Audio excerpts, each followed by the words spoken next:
A new barricade has gone up at a Winnipeg dump amid mounting pressure on the government to search for the remains of 2 First Nations women believed to be in another landfill.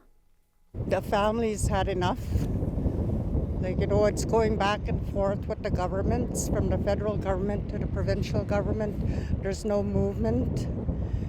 They're not bringing their loved one home. Now, protesters have blocked the entrance at the city-owned landfill, where there are ongoing calls for a search of a privately owned Prairie Green landfill.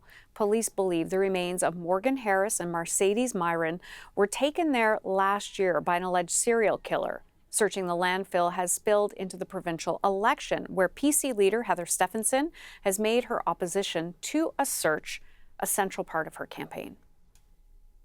Truth and Reconciliation Day is Saturday, and ahead of it, the Governor General spoke at an event in Ottawa and encouraged young people to take lessons from the stories of residential school survivors. Today, I encourage all of us to listen to the insight of Indigenous peoples.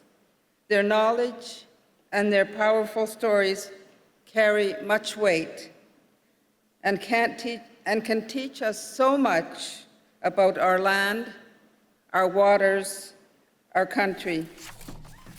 The event, We Are All Related, featured residential school survivors, knowledge keepers, and Indigenous music and culture.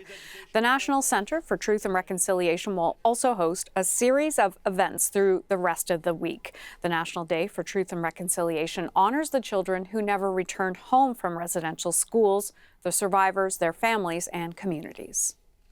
We, of course, will have special coverage of the National Day for Truth and Reconciliation from Ottawa on Saturday.